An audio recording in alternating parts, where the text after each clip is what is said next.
asking that if we had such a bill, that it be prospective. So I'm trying to understand now that it's prospective, why the Catholic Conference is still opposing the bill. The retro-prospectiveness of the bill in past was opposed by one of a number of reasons. And this bill, 1033, addresses the prospectiveness of the bill, but it clearly basically creates, I believe, two classes of victims, whereby you would have one class of victims that has a route to superior court, and you have another class of victims that would not be able to pursue a claim against a municipal employee, a teacher, coach, or a state employee. Well, and it's this sense of fairness that we support House Bill 6555. Okay, well, you and I would probably disagree about access to the courts because as I understand laws around municipalities and also sovereign immunity, there are paths to a victim seeking access to the courts. But I just want to, I have your testimony from last year which says, any legislation must be fair, and we all know it's not fair to change the rules of the game after it's been started. So that was the goal here, to start the rules and make everyone aware. We therefore request that any changes be prospective and not have any retrospective effect.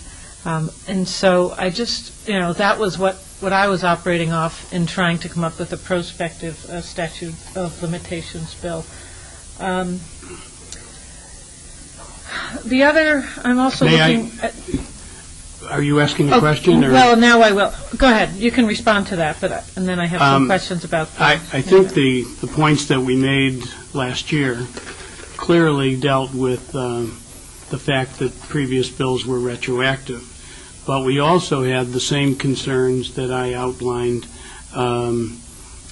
today, that the statute of limitations should encourage a timely filing to get to the issue, to treat the victim, to report incidences to proper authorities, and the other issues that I mentioned in my testimony. You and I agree about timely reporting, and we've heard from the WISE, their sexual abuse support program, and this morning I heard from CONSACS. They're supporting this legislation strongly, so those are people that work with victims of sexual abuse who are all for timely reporting. And I think if there was any sense from them that this bill would somehow stop people from reporting as soon as they felt able, they would not be supporting it, because they certainly want to get at those perpetrators as quickly as possible because of issues of multiple, generally.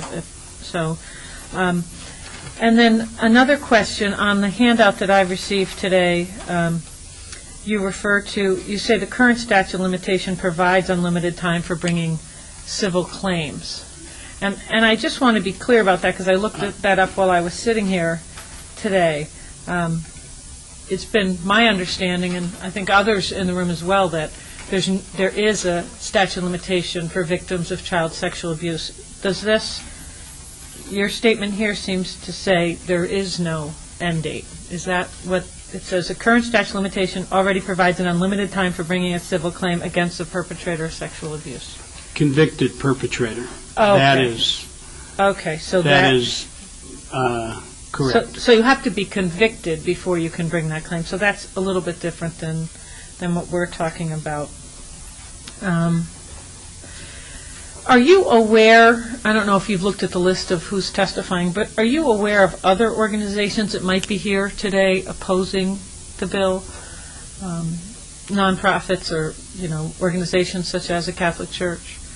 I'm not aware of any other organizations. Because I have heard. I pursued it with the Y because they're a large organization who a bill like this might expose, and they were here testifying in support. And I also have, I have a Solomon Schechter in my district, a school that this could open up to claims.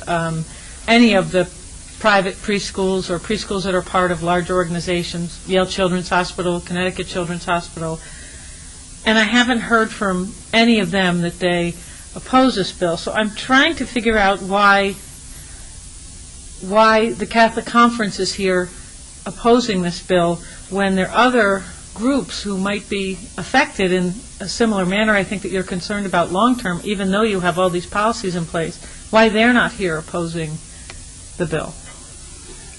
Number one, I don't know. I'm not in the heads of other groups, and maybe they don't have the same perspective as the church. But I think that we are here today really to promote House Bill 6555 to create a sense of fairness in protecting our children. And I would say that there's some fantastic work being done at St. Francis and through Catholic Charities for victims of sexual abuse. And so, I'm trying to make sense of the strong opposition, bringing in Wesley Horton, being here yourself, and the mailings against the bill. And I'm just struggling with understanding, why your organization that does so much good for victims right now is opposed to this bill that so many victim advocates are in favor of. And maybe you can't answer for them, but it's not making sense to me.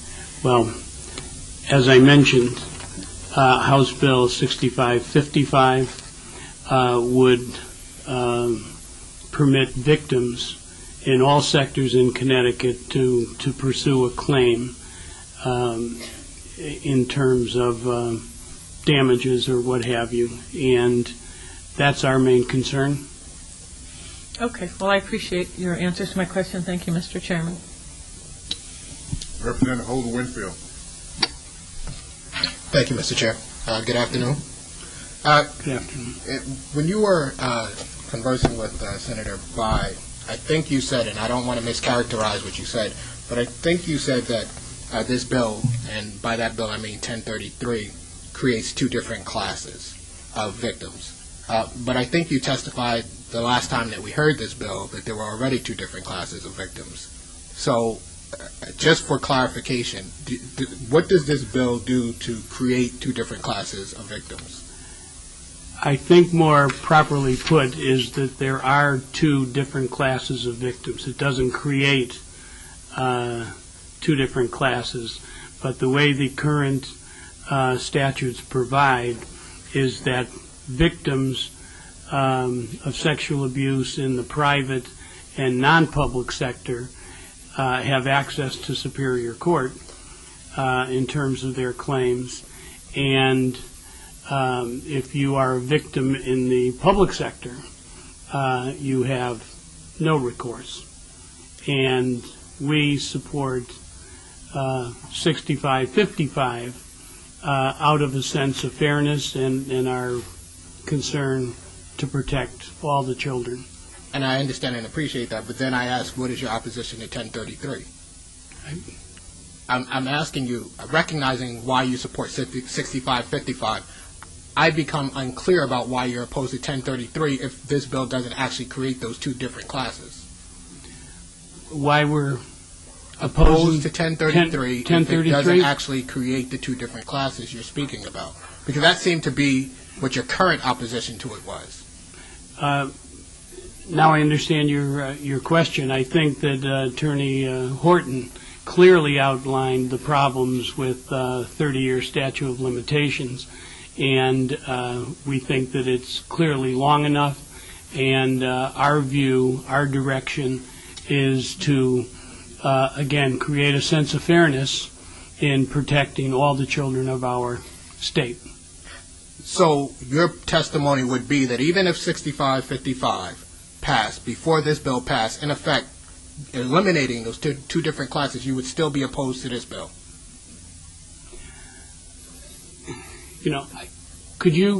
I'm sorry, could you just speak up? Bill 6555, the bill you are supporting, Right, if that bill passed, prior Right. to this bill passing, right. eliminating the two different classes, you would still oppose this bill, correct?